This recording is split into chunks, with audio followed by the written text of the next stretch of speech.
सहनावतु सहनौ भुनक्तु सह वीर्यङ्करवावहै तेजस्विनावधीतमस्तु मा विद्विषावहै। ॐ शान्तिः शान्तिः शान्तिः।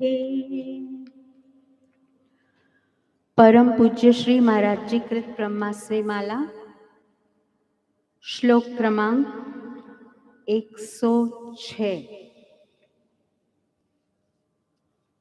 106। कृतार्थोऽस्मि कृतार्थोऽस्मि जीवन्मुक्तोऽस्मि सर्वथा न चायं विभ्रमः किन्तु सत्यं ब्रह्मास्मि निर्भ्रमम्। पूर्वपुण्यवशाल्लब्धः सद्गुरूणां समागमः तेषां कृपालवाल्लब्धा चेयं ब्रह्मास्मि मालिका। अवश्यं प्राप्स्यते प्राप्यमभ्यासादेव नान्यथा अभ्यस्तव्या सदा तस्मादियं ब्रह्मास्मि मालिका। ब्रह्मास्मि मालां परिधाय कण्ठे प्रातश्च यः कोऽपि जपेद्धि सायं तद्वस्तु चित्ते प्रयतेत भर्तुं दृष्टं च तस्याशु फलं प्रभावात्। सर्वोऽपि सुखमाप्नोतु सर्वो भद्राणि पश्यतु सर्वस्तरतु संसारं सर्वः सर्वत्र नन्दतु। ॐ शान्तिः शान्तिः शान्तिः। ॐ तत्सत् ॐ तत्सत् ॐ तत्सत्। आज सभी इतने आनंदित है और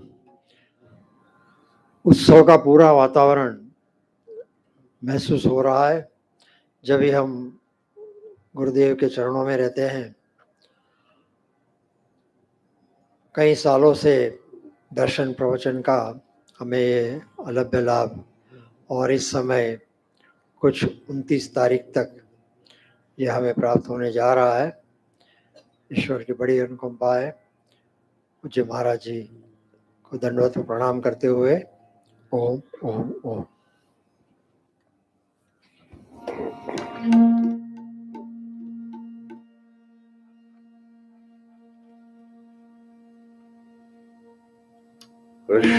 कृष्णाय वासुदेवाय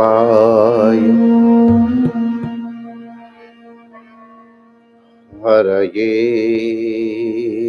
परमात्मने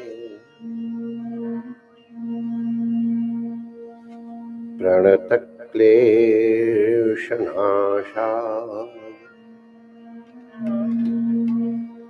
श्रीगोविन्दाय नमो नमः।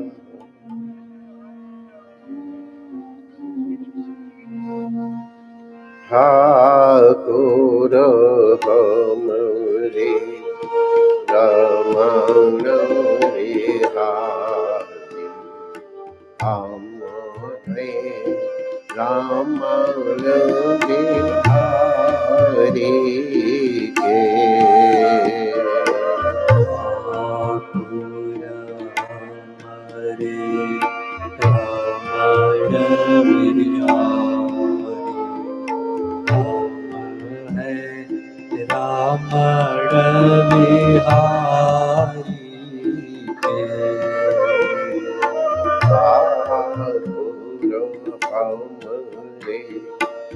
हमरे रमण बिहारी ठाकुर हमरे रमण बिहारी है रमण विहारी के। साधु सेवा धर्म हमारा, काम न दुनिया धारी से। साधु सेवा धर्म हमारा, काम न दुनियादारी से।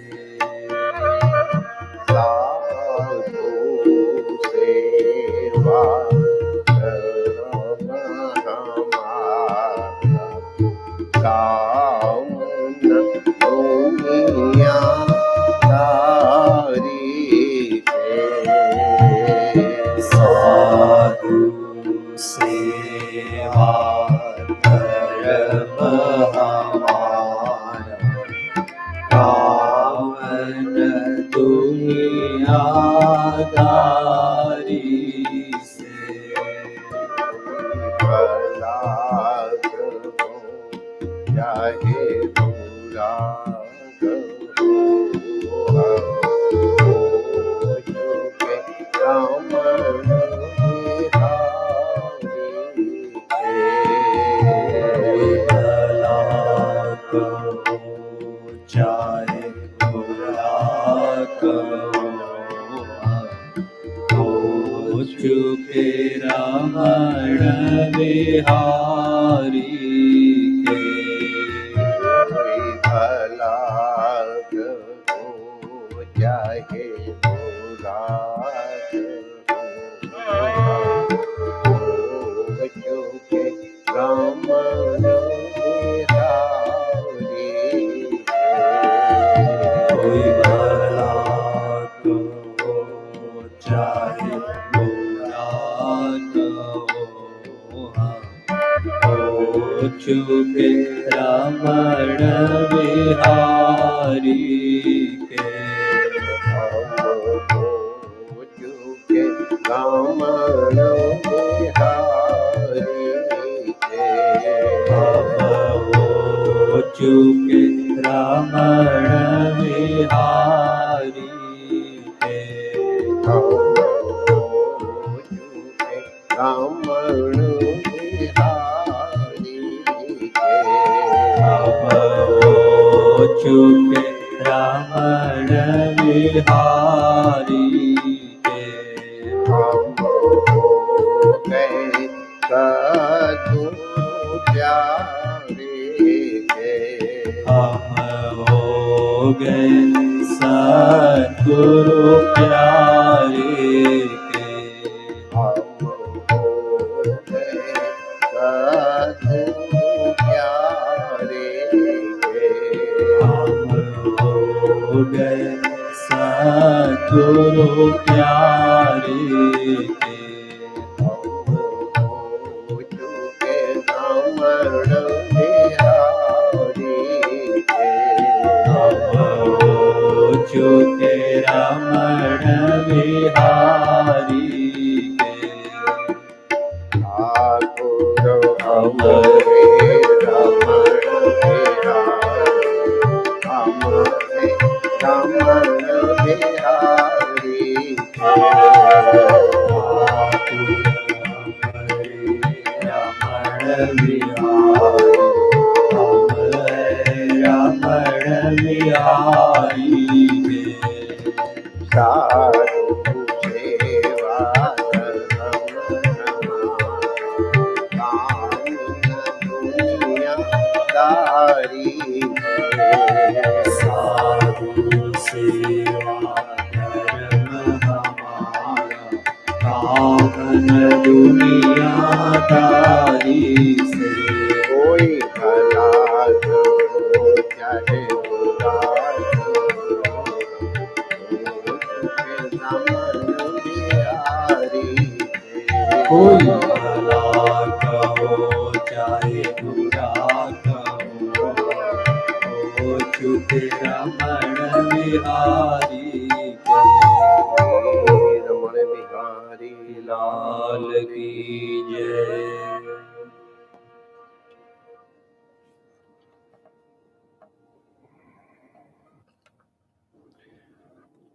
द्रुमिल उवाच यो वा अनंत गुणान् अनन्तान् अनुक्रमिष्यन् स तु बालबुद्धिः रजांस भूमिर्गणयेत् कथंचित् कालेन नैवाखिल शक्तिधाम्नः।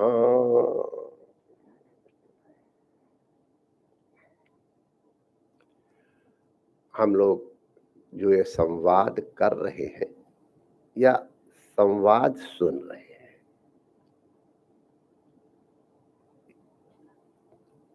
ये एक ऐतिहासिक संवाद है। हम थोड़ा इसको सिंहावलोकन कहते हैं हमारे शास्त्र में।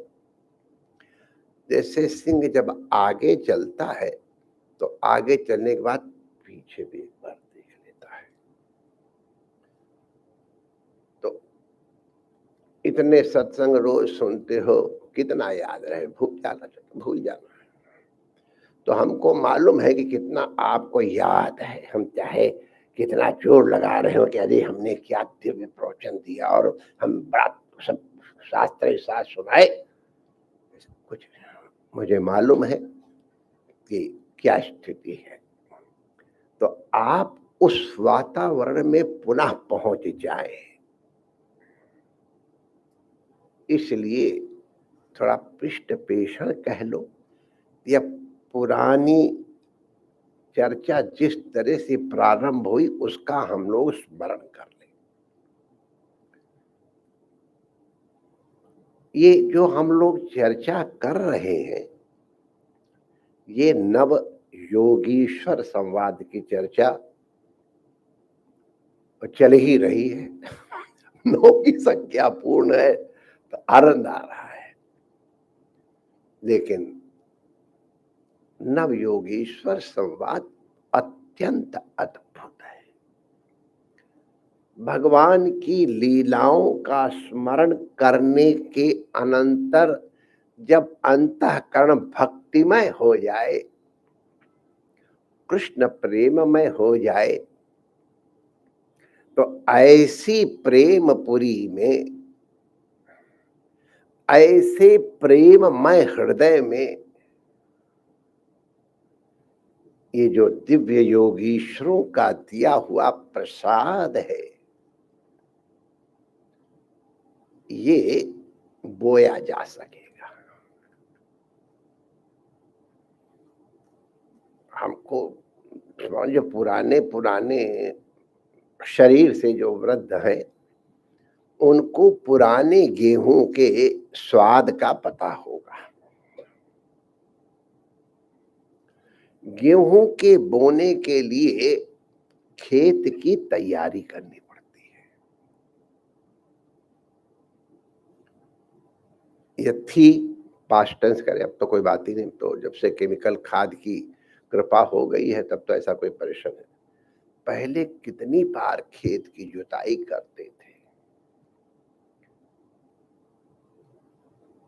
हाँ, कहावत थी कि सिर के ऊपर पानी का, मिट्टी का घड़ा भर के गिरा दिया जाए और खेत में फूटे नहीं तो समझ लो गेहूं के लिए खेत तैयार हुआ है।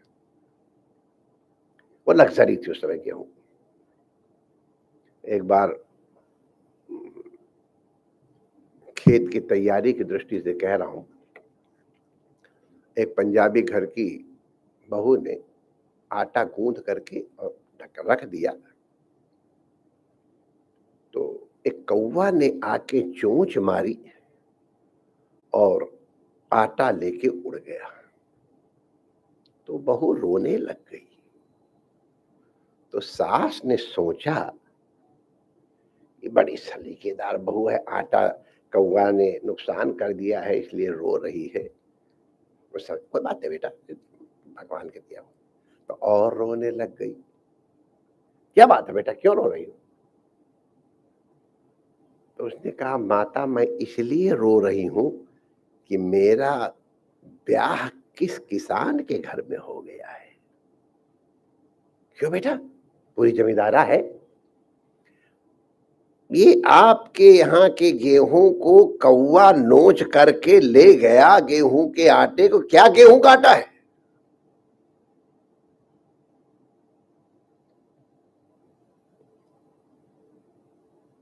जो कैसा आटा होता है? मेरे घर में मायके में अगर कौवा ने चोंच मारी थी तो वहीं चिपक के रह जाता, आटा तोड़ के नहीं ले जा सकता था। इसको समझ लो आप लोग, मैं कौवे की कथा नहीं सुना रहा हूं।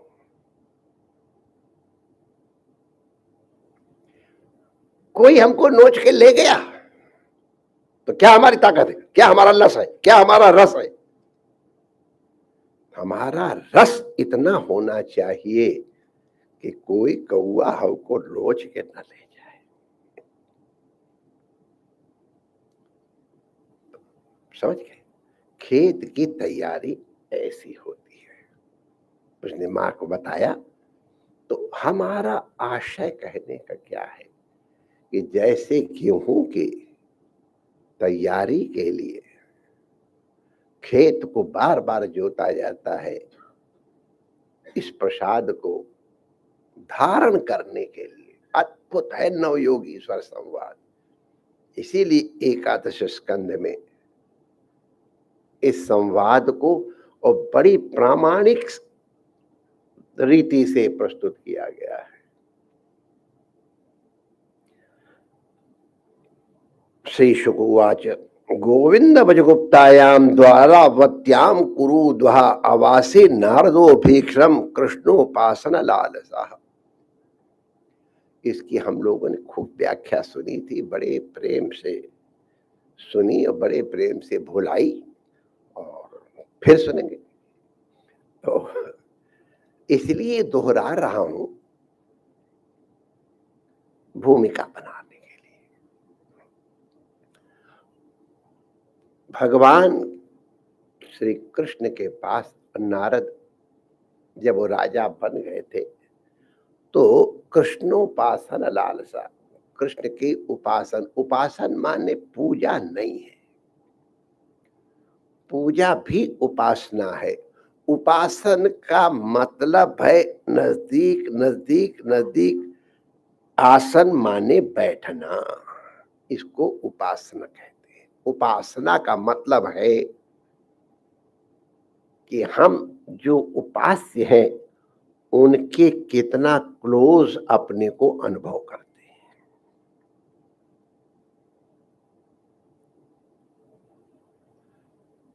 श्रवण कर रहे हैं तो भी उपासना है, श्रावण कर रहे हैं वो भी उपासना है, ऑफिस में काम कर रहे हैं वो भी उपासना है, और ठाकुर जी की सेवा कर रहे हैं, लाड़ लड़ा रहे हैं, वो भी उपासना है। जप कर रहे हैं वो भी उपासना है, और ध्यान कर रहे हैं वो भी उपासना है। उपासना का सीधा सीधा अर्थ है हाउ मच क्लोज और rather closer you are feeling with your darling, to your darling. कितना उनसे सामीप्य की अनुभूति कर रहे हो। जिस ढंग से भी तुम्हारी अपनी इष्ट के प्रति, अपने गुरु के प्रति, परमात्मा के प्रति नैकट्य की अनुभूति हो, उतनी उपासना की श्रेष्ठता है। उपास्य के समीप अनुभव करने से उपास्य के गुण अपने आप हम में आते हैं, और इसीलिए चरम स्थिति में गोपिकाएं कहती हैं कृष्णो, हम भूल गई कि हम स्त्री शरीर है, कृष्णो मुझे देखो, कृष्ण है, मेरी चाल को देखो तो जरा, क्या माने लाला की चाल उनकी ध्यान में आ गई तो लाला की चाल की।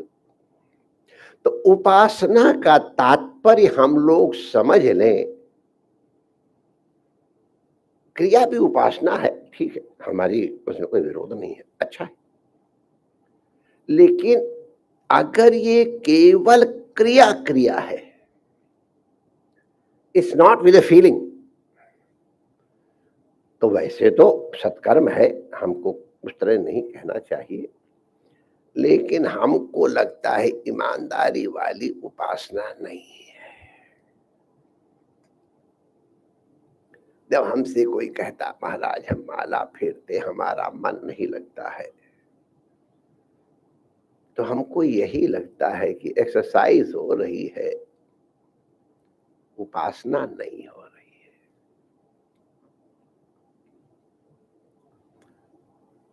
जब करना तो एक बहाना है, उसके बहाने उनके सामीप्य की हमको अनुभूति होनी चाहिए। जब हमसे कोई ध्यान की विधि पूछता है तो मुझे आती ही नहीं, आई डोंट नो।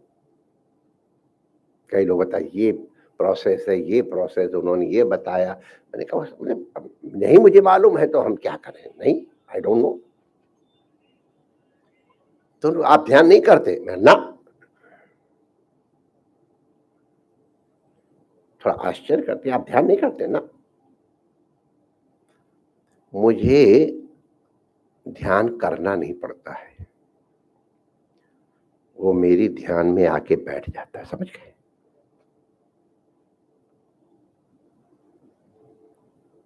अपनी पत्नी की याद करने के लिए प्राणायाम करते हो, आसन लगाते हो, चित्त को एकाग्र करते हो? अरे वो हमारी अगर डार्लिंग है तो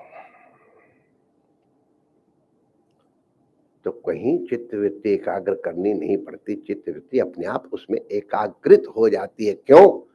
क्योंकि उसके प्रति हमारे हृदय में प्रेम भाव है, हम उसकी वो दूर रहे या पास रहे, समझ गए ना आगे का? इसको ध्यान कहते हैं। ध्यान करने की चीज नहीं है, ध्यान होने की चीज है, अनुभव की चीज है। विषयों से ध्यान हटाना पड़ता है तो यार परमात्मा से ध्यान लगाना पड़े तो जरा बड़ी कमजोरी है, और क्या है, वीकनेस, ओके, नेवर माइंड।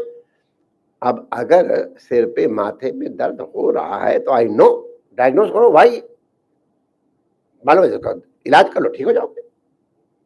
हमारा क्यों भगवान के ध्यान में मन नहीं लगता है, बस समझ लो, हो गया।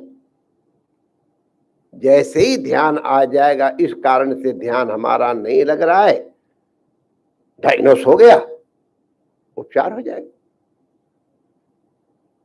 अपने रोग को पहले समझो, फिर उपयुक्त डॉक्टर के पास पहुंच जाओ तो ठीक है, या उपयुक्त डॉक्टर तुमको बता दे दिस इज डायग्नोसिस, तुम्हारा ये रोग का हेतु है हेडेक, तो केवल एक सिंपल है, रोग आपका ये है, इसका उपचार ये उपचार है, इस उपचार को कर लो और इन चीजों से बचने की कोशिश करो, बस। स्वस्थ तो आप हैं, अस्वस्थ आप बने हैं। जिन कारणों से आप अस्वस्थ बने हैं, पहले उन कारणों का निवारण करो, उनके कारण जो कुछ क्षति हुई है उनकी आपूर्ति की व्यवस्था करो, औषधि तुमको सहयोग करेगी। स्वास्थ्य लाभ तुमको करना नहीं है, अस्वास्थ्य का जो लाभ हुआ है उसको निवृत्त करना है। स्वस्थ तो आप हैं ही। कपड़े में मैल इंपोर्टेड है, कुर्ते में मैल इंपोर्टेड है, कपड़ा गंदा नहीं है। कपड़े की गंदगी को दूर करने के लिए देखो क्यों कपड़ा गंदा हुआ है, तो कपड़े में धूल लग गई है, ये लग गया है, क्यों लगी है? क्योंकि इसमें समथिंग स्टिकी, कुछ चिपकने वाली,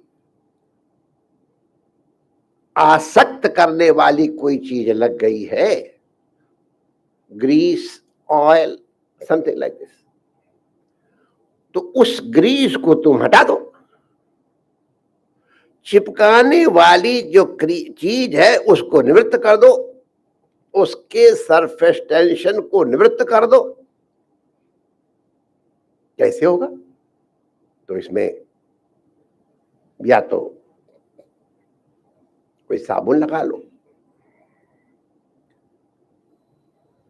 हम लोग तो पहले मिट्टी से ही कर लेते थे, गंगा किनारे और यूं कपड़ा मिट्टी में यूं किया, और किसी तरह से वो आसक्ति दूर करनी है, चिपचिपाहट वाली चीज दूर करनी है। जैसे ही चिपचिपाहट दूर हुई, मिट्टी काहे को तुम्हारे कपड़े में रहेगी? जहां पानी डाला मिट्टी अपने आप चली गई। तो कपड़े को साफ नहीं करना है, कपड़े को साफ करने के लिए अगर कहते हो तो करना नहीं है, कपड़ा अपने आप में साफ है, लेकिन उसमें जो प्रातीतिक गंदगी है वो जिस निमित्त से है उस निमित्त का निवारण कर दो, बस कपड़ा अपने आप स्वस्थ हो जाएगा। आप स्वस्थ हैं, अस्वास्थ्य इंपोर्टेड है, अस्वास्थ्य के कारणों का निवारण कर दो। अस्वास्थ्य के कारण निवृत्त हो जाने से अस्वास्थ्य के जो चिन्ह है वो भी निवृत्त हो जाएंगे, और इसके बाद स्वस्थ है, कपड़ा फर्स्ट क्लास। तो हमारी जो गंदगी है वो हमारा रूप नहीं है। नो, यू आर एकदम शुद्धोसी बुद्धोसी निरंजनोसी, एकदम ठीक बात मैया ने कही है, और कोई कहता तो न मानते। मैया सबसे ज्यादा प्यार, वो कह रही है, अरे यार तू तो खाए को बता रहा है, शुद्धोसी। हम सब शुद्ध हैं, हम सबके सब बुद्ध हैं, हम सबके सब निरंजन हैं। हमने अपने में अंजन लगा लिया है, हम अपने को अबुद्ध मानने लग गए हैं, इस कारण अपने को अशुद्ध मानने लग गए हैं। बेटा ये सब कुछ नहीं है, छोड़।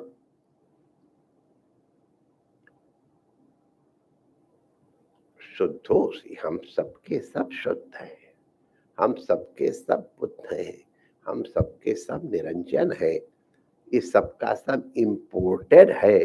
हम कहीं चिपक गए हैं, किसी चीज से सट गए हैं, जो हमारा नहीं है उसी से सटे। अपने से कौन क्या सटेगा? अपने से कोई कुछ नहीं सटता है, जो अपने से इतर होता उससे सटा जाता है, और जो अपने से भिन्न है जिससे सटा जाता है उस सटने के लिए कोई कारण होता है। अपनी चीज कहीं जाती नहीं है, पराई चीज कभी अपनी होती है। अब आप लोग क्या समझाए, तो हमसे ज्यादा अनुभव तो आपका है, हम तो अभी भी थोड़े जान गए हैं देख सुन करके, आप लोग हमसे अधिक अनुभव किए हुए हैं। घर वही है, जल रहा है तो हम जल रहे हैं, खबर आ गई कि तो बिक गया है तो जलन खत्म हो गई। ले, वो जलन काहे से खत्म हुई है? आसक्ति की निवृत्ति हुई है। जैसे ही पता नहीं वो सेल में एक प्रॉब्लम आ गई, साइन नहीं हुए इसलिए नहीं सेल हुई, फिर रोने लग गए। घर वही, exactly the same person, the same घर, the same fire, the same place, the same time. एक सेकंड के अंदर जलन हो रही है और एक सेकंड के अंदर जलन खत्म हो रही है। What's the cause? क्या कारण है? नथिंग फ्रॉम आउटसाइड, कहीं बाहर से नहीं है। जो हमारे शास्त्र लोग कहते हैं तुम्हारे दुख का कारण दूसरा नहीं है, बिल्कुल ठीक कहते हैं। हम अपने दुख के कारण हैं। उसने हमको ऐसा कहा, तुमने को उसने कहा, तुमने उसके साथ संबंध क्यों जोड़ लिया है? शत्रुता का या मित्रता का या जो भी हो, कोई कहता रहता बार, आप ध्यान देते हो, उसकी बात क्यों सुनते हो? You are attached. तो इतना जरा सा काम है, अनासक्त योग नहीं करना है, आसक्ति हटा दो, अनासक्त अपने आप हो जाओगे। आसक्ति की निवृत्ति करनी है। जो हमारे में चिपकनी चीज लगी है ना, चिपकाती दूसरी चीजों, उससे अलग हो जाए बस। संसार किसी को बाधा नहीं करता है। या इसको सुधार दें कहने के लिए, जगत किसी के लिए बाधक नहीं है, बाधा संसार से है।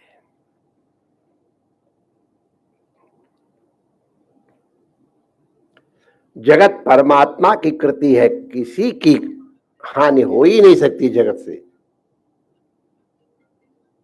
हानि होती है हमारी कृति से, क्योंकि संसार हमने बनाया है।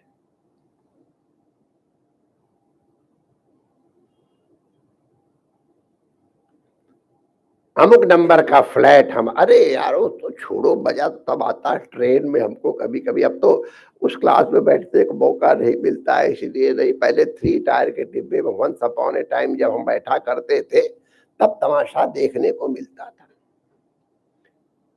केवल कुछ घंटों के लिए वो सीट मिली है, और उस सीट के साथ इतना अपनापन मान लेते थे। हे भगवान, कोई आके कहे जरा बूढ़ी माई है, मेरी सीट है, जो कहा मैं तो लेटूंगा, और पैर फंसा के खड़ा और टांग करके,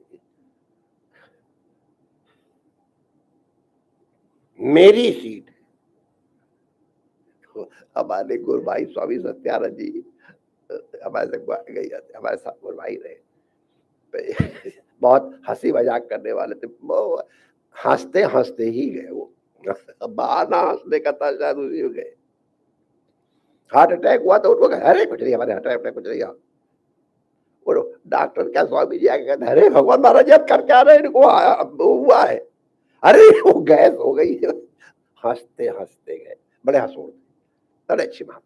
तो वो एक बार वो शायद उनके सेवक लोग पठानकोट में रहते थे, और उनके सामने एक सज्जन से, मेरी सीट है, तो लड़ाई झगड़ा तक की नौबत आ जाए। तो उन सज्जन को लुधियाना उतरना था, तो लुधियाना उतर गए। तो आप स्वामी जी को मजाक सोच गए, अरे भाई साहब तुम्हारा सामान रह गया, उठाओ आकर के। तो चलती गाड़ी में अंदर घुसे, महाराज क्या रह गया? अरे तेरी सीट रह गई, झगड़ रहे जरा, ले जाओ अपनी सीट। पूरा डिब्बा। और वो भी हंसने लग गए कि ये सच्ची घटना बता रहा हूं, मैंने चुटकुला नहीं है, तुम सोच रहे हो कि हमको चुटकुला सुना रहे महाराज। अब आप लोग का 3 टायर वालों में कैसे कैसे होता है। अरे आके बैठ जाओ ना यार, अरे मैं लेटा हूं तो हम लोग बैठ जाते हैं, अरे बैठो आराम से, मैं थोड़ा इधर हो जाता हूं, थोड़ा खड़े हो जाएंगे, थोड़ी देर चलो तो लो बैठ जाओ, बीमार हो। सीट मेरी आ सकती है, न जाने कितने लोग आके उस सीट को अपनी कह करके झगड़ा, और तुम्हारे जाने के बाद कोई तैयार आया, टिकट तो पहले ही काट दी है, 18 नंबर सीट खाली होने वाली, सब बैठ जाना, समझ गया ना? तो सीट की जगह और चीजें रख लो, बात तो वही है। मेरी सीट, इसको दूर करने के लिए उपासना करनी है। वासना के नाश के लिए उपासना उपाय है, सीधा सा। वो बोलिया रबदा की पौना, अरे यार कोई भगवान की प्राप्ति कोई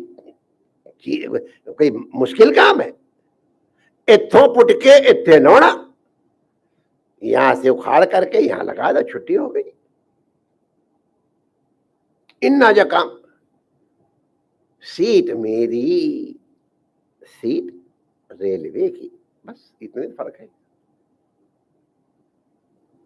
घर मेरा, घर भगवान, संसार मेरा, नहीं, जगत भगवान का है। जगत के कर्ता भर्ता संहर्ता प्रभु है।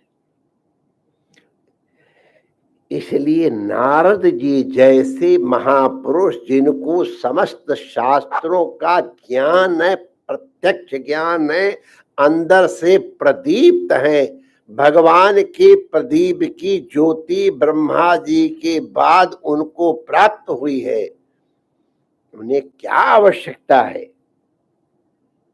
लेकिन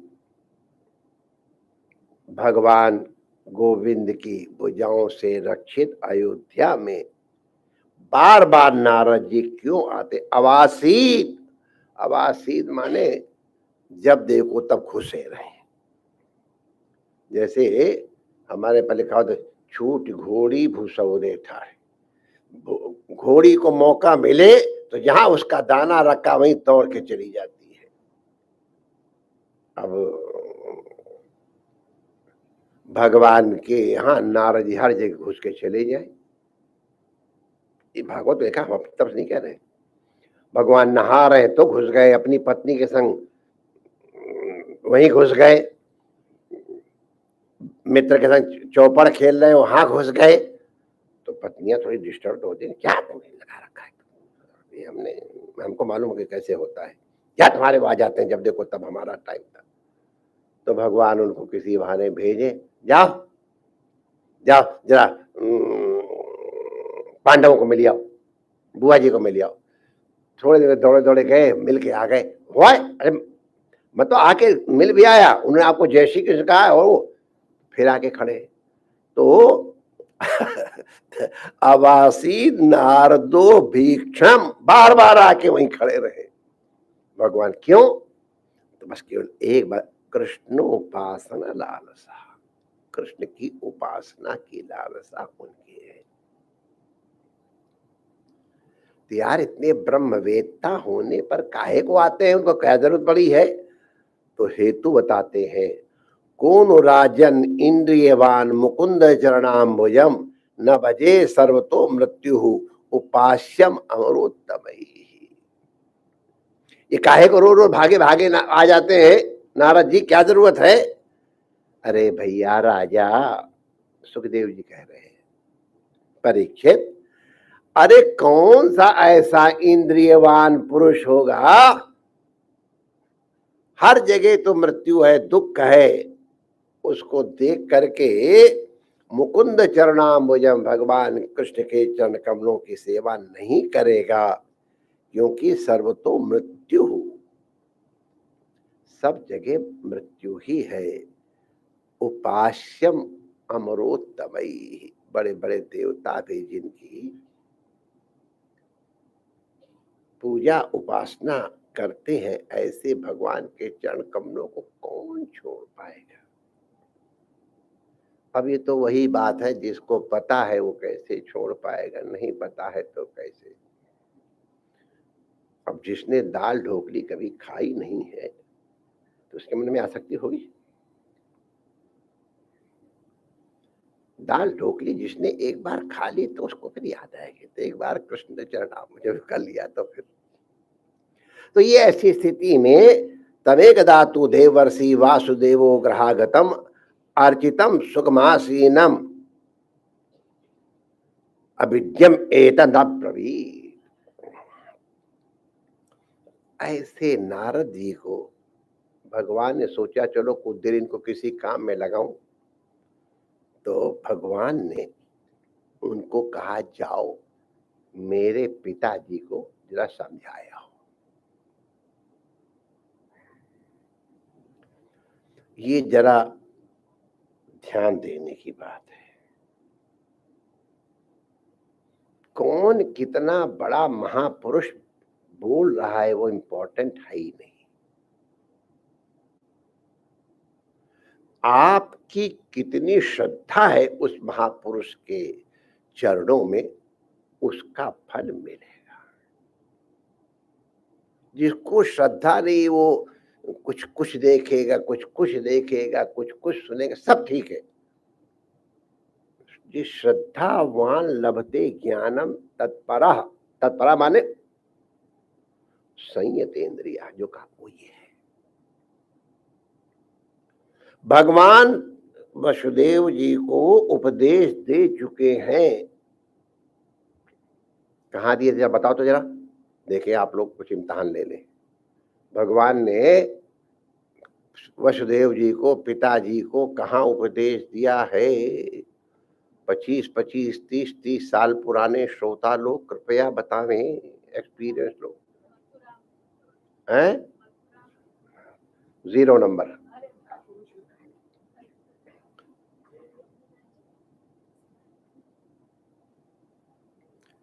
क्या नंबर दूं सबको? अकाउंटेंट आदमी। कुरुक्षेत्र में जब सूर्य ग्रहण के समय गए थे तब उपदेश दिया। 40 साल 45 साल पुराने सब श्रोता हैं, सबको बताने में संकोच कर जाता तो है। भगवान साक्षात उपदेश दे रहे हैं, वसुदेव जी का ज्ञान निवृत्त नहीं हुआ। समझ गए माय डियर? कृष्णम वंदे जगत गुरु श्री कृष्ण उपदेश दे रहा है। वसुदेव जी के अज्ञान की निवृत्ति नहीं हुई, क्यों? ठीक है, वसुदेव जी को लगता है ये तो मेरे बेटे हैं, मैं इनका पिता हूं। आदर करते हैं, लेकिन वो भाव, वो जिस तरह की श्रद्धा चाहिए वो श्रद्धा नहीं है। ध्यान करने की बात है माय डियर। नारद जी के उपदेश से उनका कल्याण हो रहा है। नारद जी माने भगवान के शिष्य ब्रह्मा, ब्रह्मा के शिष्य नारद, माने नाती चेला हुए ना, कम से कम मिनिमम। भगवान के चेले का चेला उपदेश दे रहा है तो वसुदेव जी का ज्ञान निवृत्त हो रहा है, और भगवान स्वयं जोर लगा रहे तो नहीं कर पाए। समझ क्यों? क्योंकि ये मेरा बेटा है। और ये वसुदेव जी ने जब उनको प्रणाम किया है तो भगवन भवतो यात्रा स्वस्थ सर्वदेही नाम, श्रद्धा है। हे भगवान, अब ये सबकी तो आगे तो द्रुमिलवाद रह ही जाएगा। भगवान करके संबोधन किए, सबके सब इंपॉर्टेंट है, लेकिन यहां हम अटकेंगे। कृपणानाम यथा पेट्रो तमश्लोक वर्तमाना, जैसे माता पिता अत्यंत करुणा करते हैं अपने बच्चों के ऊपर, उसी तरह आप महापुरुषों की यात्रा जगत के कल्याण के लिए सर्वदेहिनाम। सर्वदेहिनाम माने खाली मनुष्यानाम नहीं, पुरुषानाम नहीं, स्त्री नाम नहीं, सर्वदेहिनाम माने जो देहधारी पूरे जगत के कल्याण के लिए है। आप बीच में और बता गए हैं,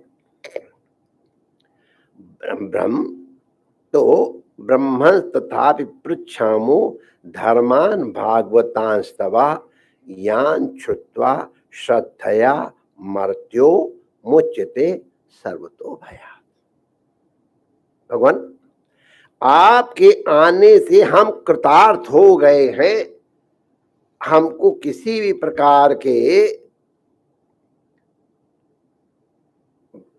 वो नहीं है। हम आपके आने मात्र से हमारा कल्याण हो गया है, लेकिन तथापि आपके आने से कल्याण हुआ, इसलिए कालक्षेप के लिए पूज्य स्वामी जी महाराज के, स्वामी अखंडानंद जी महाराज के जीवन में आया है। एक बार किसी महात्मा ने कहा कि कुछ बताया, उन्होंने लो अब तो मुक्त हो गए। उन्होंने शायद किसी और की घटना बताई होगी या अपने लिए बताई। तो कहा जब मुक्त हो गए तब काहे को भजन करें? तो काल का पेट भरोगे कि नहीं भरोगे? अगर भगवान का भजन नहीं करो तो संसार का भजन करोगे। तो संसार के भजन से बचने के लिए भगवान का भजन करो। भजन माने नाम जपने नहीं है, भज सेवायाम, संसार की सेवा करने के बजाय भगवान की सेवा करो, इसलिए तुमको जप करने की वरना जरूरत नहीं है। तो वही भगवं तथा विपृच्छामो धर्मान भागवतांश तव, हम आपसे भागवत धर्म की जिज्ञासा करते हैं। क्यों? हम जानते हैं, यान श्रुत्वा श्रद्धया मर्त्य मुच्यते सर्वतोभया।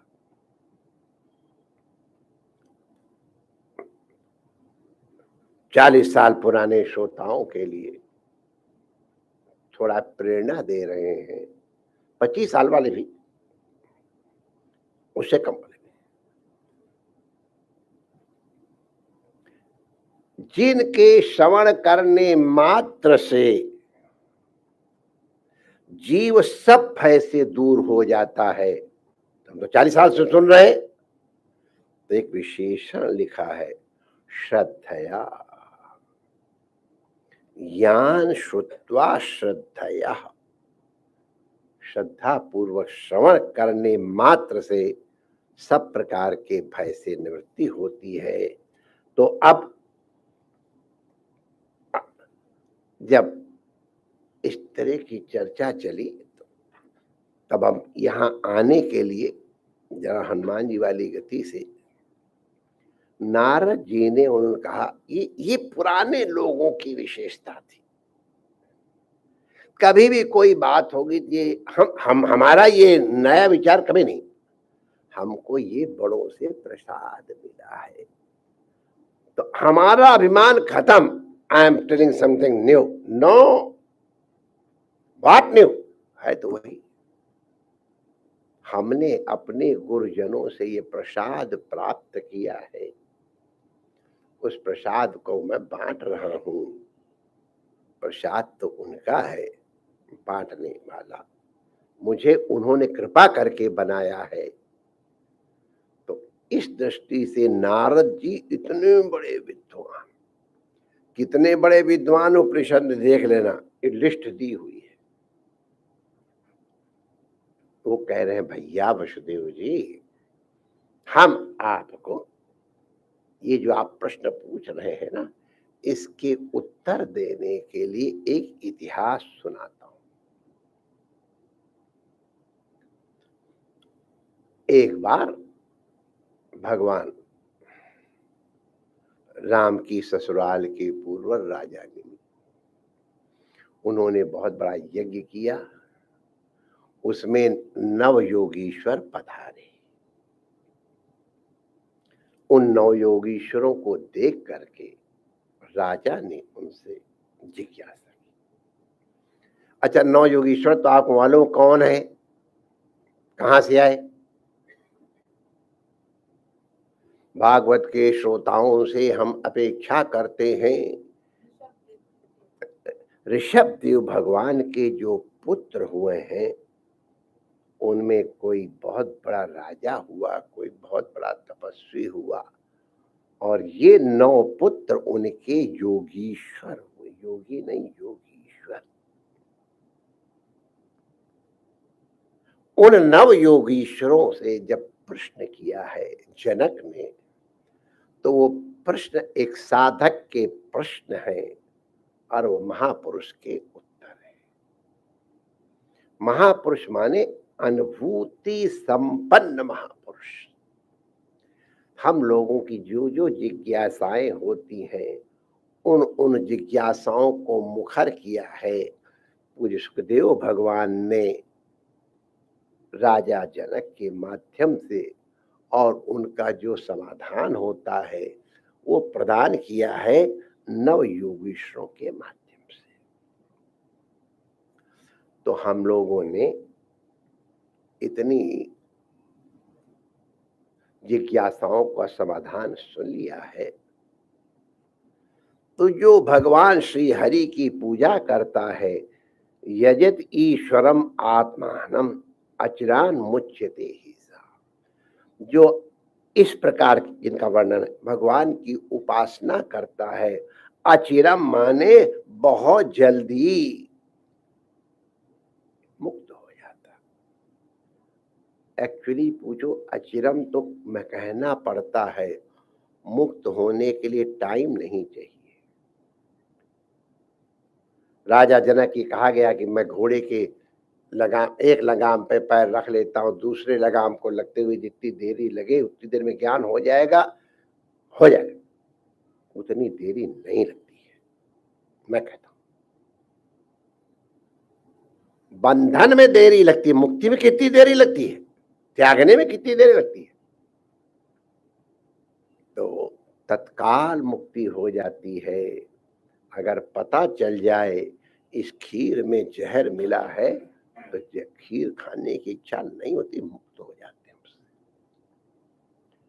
तो जब ये कहा कि भगवान का लिखा पूरा कि भगवान अग्नि, सूर्य, जल, अतिथि, इन सब के रूप में भगवान पधारते हैं। जब उन्होंने कहा एवं अग्न्यर्क तो यादादौ अतिथौ हृदये च यः यजत ईश्वरम आत्मानम अचिरान मुच्यते।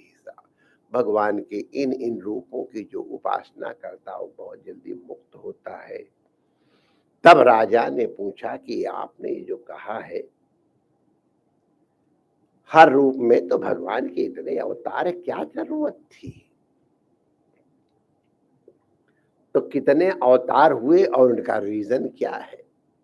कृपा कर यानी यानी ही कर्माणि यही स्वच्छंद जन्म भी चक्रे करोति कर्ता वा हरिस्तानी ब्रुवंतु नः। अपने आप बता दो इन रूप में करो, तो आप बता दो कि कौन कौन से रूप में भगवान को देखूं। तो यानी यानी ही कर्म, भगवान क्या क्या करते हैं, यानी यानी जो कर्म करते हैं। स्वच्छंद जन्म भी, अब उनको कोई परतंत्रता नहीं, जैसे हमको तो परतंत्रता है। हमें मालूम था कि 7:30 बजे हमको नौकरी के लिए हाजिर होना है, तो भागे भागे 7:13 यहाँ हाजिर। भगवान तो स्वच्छंद, उनको तो कोई है नहीं। देखा, इस तरह जैसे हमको भाग के आना पड़ा वैसे भगवान को भी आना पड़ता है उसको सुधारने। और काहे के लिए हम आए? तुम्हारा प्रेम है माय डियर, प्रेम पूरी सार्थक होता है जब आप लोगों का प्रेम देखता हूं, जिसके कारण भागा भागा 7:13 पे हुआ कि 7:15 पे तो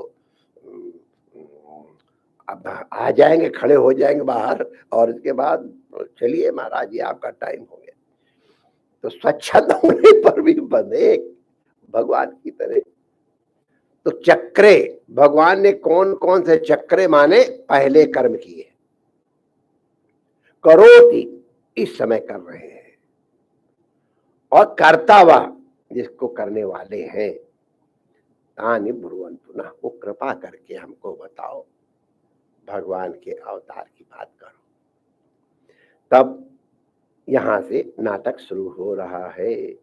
द्रुमिल उवाच, और 9 योगीश्वरों में एक भगवान द्रुमिल थे योगीश्वर।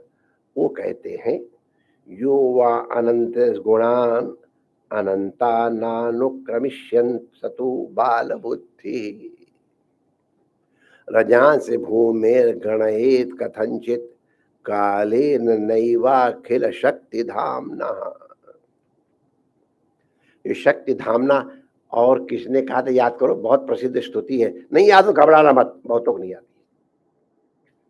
ये शक्ति धामना का प्रयोग कहाँ और हुआ है, हम बता देते हैं, हम परीक्षा नहीं लेंगे। ध्रुव जी ने भगवान की स्तुति की थी, तभी कहा था यो अंतः प्रविश्य मम वाचमिमां प्रसुप्तां संजीवयत्यखिल शक्तिधरः स्वधाम्ना न्यांस्य हस्तचरण श्रवणत्वगादि प्राणान् नमो भगवते पुरुषाय।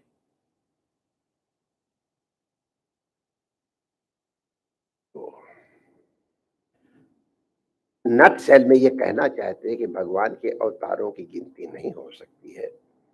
किस तरह नहीं हो सकती है? अपने लोग कल कर लें, अपने को से old wine in a new bottle. सौदा तो वही मिलेगा जो मेरे पास में अलग कहाँ से लाऊंगा. But yes, we'll try to put it in some new bottle, in new shape, so that it is little more attractive to you. और तुम्हारे लिए अट्रैक्टिव हो न हो हमने कोई ठेका लिया है. I enjoy it. अगर तुम न हो यार तो किसको सुनाऊंगा, और किसको सुनाऊंगा तो सोचूंगा कैसे, अपना ध्यान कैसे लाऊंगा. पगड़ी लगाने के लिए शीशा चाहिए, समझ गए. तो आप लोगों को देख करके मैं अपनी पगड़ी ठीक करता हूँ. आप लोग तो सब नित्य बुद्ध तो इतने साल पुराने सत्संगी लोग हैं, ये उनको थोड़ा ये तो मैं अपने कल्याण की चर्चा करता हूँ. परमात्मा सबका मंगल करे. जय श्री कृष्ण. हरे राम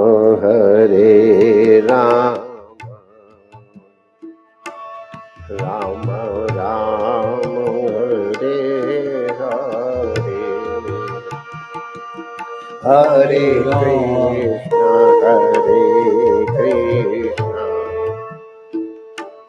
कृष्ण हरे हरे, हरे राम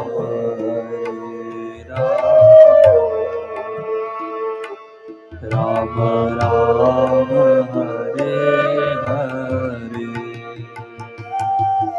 हरे कृष्ण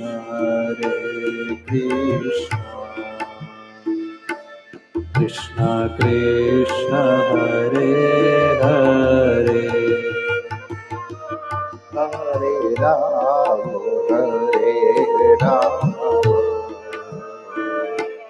राम राम हरे हरे, हरे कृष्ण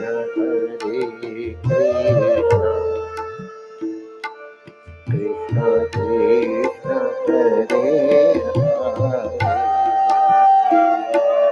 हरे राम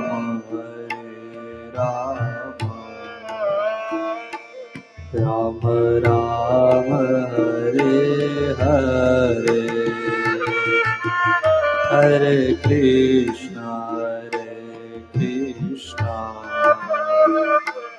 कृष्ण कृष्ण हरे हरे. जय श्री कृष्ण.